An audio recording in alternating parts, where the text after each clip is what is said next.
मैं आत्मा की बात आपके साथ करना चाहता हूँ। बहुत जगह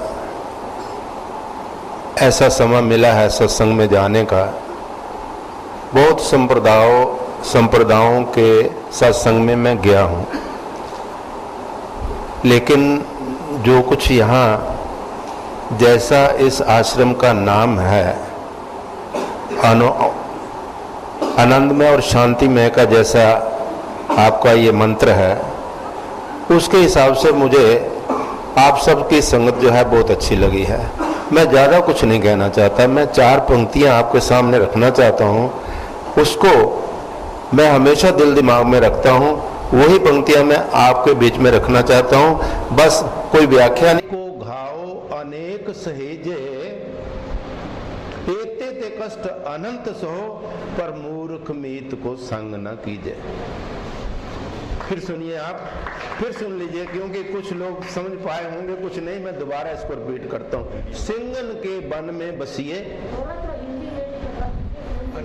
हाँ, सिंगन के वन में बसिए, शेरों के वन में अपना निवास कर लीजिए।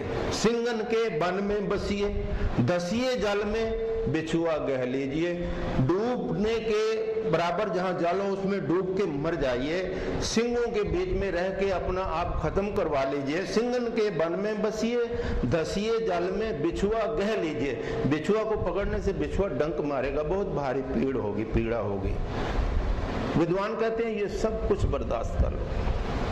सिंगन के वन में बसिए, धसिए जल में बिछुआ गह लीजिए। कान खजूर प्रवेश कराए के, कान खजूरा एक ऐसा जीव है जो कान में घुस जाता है तो फिर वो जल्दी निकलता नहीं, बड़ा कष्ट देता है। कान खजूर प्रवेश कराए के और सांप के मुख में अंगुली दीजिए। ये सारे काम करने से मौत सामने है। मौत को कहने का भाव यह है कि मौत को तो मंजूर कर लीजिए, स्वीकार कर लीजिए, लेकिन जो कहना चाहता है विद्वान उसको आखिरी लाइन में आप ध्यान से सुन लीजिएगा। कान खजूर प्रवेश कराए के, सांप के मुख में अंगुली दीजिए। गिरते गिरिए, पहाड़ से गिर जाइए और मौत को स्वीकार कर लीजिए। गिरते गिरिए, बिखते मरिए, जहर खा करके मर जाइए, कोई फर्क नहीं पड़ेगा। और इससे भी ज्यादा कष्ट अगर सहारने पड़े तो सहार लीजिए। एते ते कष्ट अनंत सहो, पर मूर्ख मीत को संग न कीजिए। मूर्खों की संगत में कभी भी जो है सम्मिलित नहीं होना चाहिए। ये जो संगत जैसे है, देखिए सब देवताओं का यहाँ स्वरूप नजर आ रहा है, सबका एम थीम बहुत बढ़िया है। यहाँ के आश्रम की व्यवस्था, यहाँ का वातावरण देख करके मैं बहुत आभारी हूँ भाटिया साहब का, जिनके द्वारा मुझे ये सब आप लोगों का दर्शन करने को मिला है। ईश्वर करे जैसा मन बना है बना रहे, मेरी बड़ी श्रद्धा है। मैं बहुत प्रभावित हूँ। भगवान से प्रार्थना करता हूँ कि जो जीवन के कुछ दिन बाकी हैं आप लोगों के साथ जुड़ा रहूं। नमस्कार। ओम आनंदमय, ओम शांति। मैं श्री इरफान भाई जी को यहाँ बुलाता हूँ कि वो 2 मिनट के लिए यहाँ आएंगे।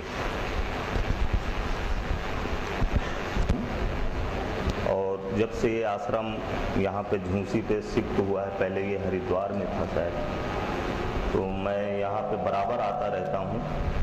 और जो भी कोई हमारे लायक सेवा होती है हम यहाँ पे सेवा करते हैं। और यहाँ पे कोई भेदभाव नहीं है, हमको बहुत यहाँ प्रेम आदर जो है हर चीज़ तरीके से मिलता है। और मैं ज़्यादा ना कुछ कह के यही कहूँगा कि जिस तरीके से यहाँ हम आप एक इंसान, एक मानवता यहाँ पे जो मिल रही है, तो वो कुरान में भी इसका आया है कि वत्तीन व जैतून व तूर सीनीन व हाजल बलदिल अमीन लक़द खलक़नल इंसान फ़ी अहसन तक़वीम।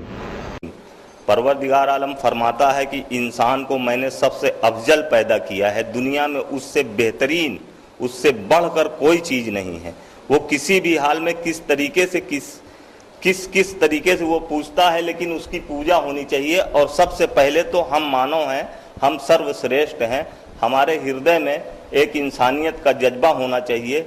यहाँ जिस तरीके से हम आप बैठे हैं, उसी तरीके से हम बाहर निकल कर भी रोडों पर, गलियों पर, घरों में इसी तरीके से प्रेम भावना बनाए रखें।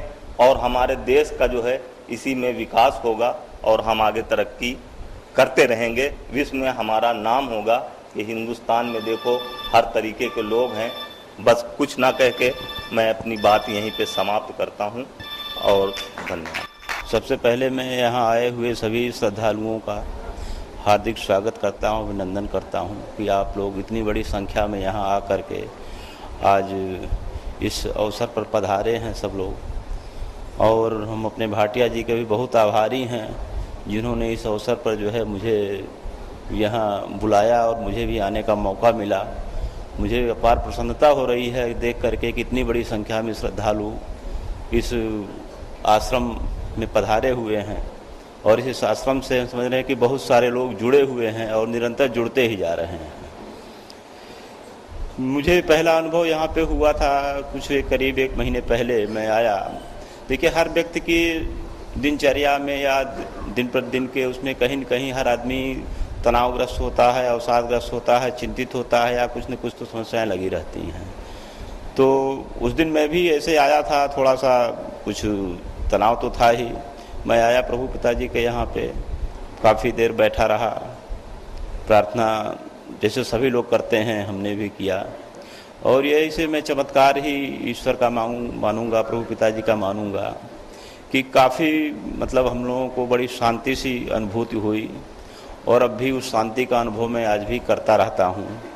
और जब भी भाटिया जी के साथ अवसर मिलता है तो मैं आने का अपना पूरा प्रयास करता हूँ और आगे भी मेरी ये तमन्ना है कि मैं आश्रम में जब भी मौका लगे, आप लोग अवसर दें तो मैं आता रहूँगा और जो भी मेरी सेवाएं हैं वो हमेशा उपलब्ध रहेंगी। थोड़ी सी भावना जागृत हुई और ख़ास तौर से जो पिछले 4-6 महीने पहले जब इस मंत्र पे मेरा ध्यान गया कि ओम आनंदमय, ओम शांतिमय, फिर मैं सोचने लगा कि ये क्या मंत्र है, ओम आनंदमय, ओम शांतिमय।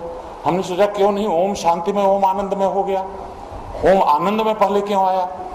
मतलब हो सकता है कि मेरी भावनाएं इसके अनुरूप ना हो, जो मेरे अंदर अनुभव है वो मैं आपको व्यक्त कर रहा हूँ, क्योंकि यहाँ बड़े बड़े गुरु महंत लोग बैठे हुए हैं, इसलिए अगर मुझसे कोई त्रुटि हो तो माफ़ करेंगे। मेरे मन में भावना ये जागृत हुई कि ओम आनंदमय का मतलब ये है कि पहले तेरा अंतर्मन आनंदित हो उठे। जिस आनंद की तलाश में तू दर दर भटक रहा है, बहिर्मन के आनंद की तलाश में, अंतर्मन का आनंद तेरे को मिल जाएगा जब, तो तू अपने आप शांतिमय हो जाएगा। इसलिए शांतिमय बाद में आया, आनंदमय पहले आया। सबसे पहले तो मैं भाटिया जी का बहुत ही शुक्रगुजार हूँ कि उन्होंने मुझे यहाँ आने का मौका दिया है। और जब से मैं इस आश्रम में आ रहा हूँ एक अलग सी भावना सी आती है, मन की शांति और जैसे एक पीस ऑफ माइंड रहता है। और मैं तो आज 15-20 साल से प्रैक्टिस कर रहा हूँ और मैं बहुत भाग्यशाली हूँ कि उन्होंने नाम किया। Doctor B Chaudhary, doctor S K Bhattacharya, ऐसे लोगों के साथ मैंने जुड़ा हूँ। उनके संस्कार, उनकी कैसे प्रैक्टिस पद्धति को फॉलो करते हुए मैं भी उसी आधार पर मैं चल रहा हूँ। ऐसा नहीं कि आज ये टेस्ट करा लो, वो करा लो, ये हम लोग एक जजमेंट होता है, क्लिनिकल जजमेंट। पहले देखिए पेशेंट क्या है, क्या सफ़र कर रहा है, अपना दिमाग से काम कीजिए। आजकल तो पहले ये होता है कि भाई ये कर लो जांच का, ऐसा नहीं है। और सेवा की भावना होनी चाहिए। और मुझे सबसे खुशी की बात है, मैं क्या कहना चाहता हूँ, मैं हमेशा 24 घंटे तत्पर रहता हूँ। मरीज को या कोई भी आए सेवा करूँ, जाऊँ दूर से दूर गांव में, मैं टाइम बेटाइम रात 2 बजे तक ले आऊँ। और सबसे आनंद तब मिलता मुझे कि मैंने उसको मुसीबत के समय में मैंने मदद की है और उसी में मुझे शांति मिलती है। धन्यवाद।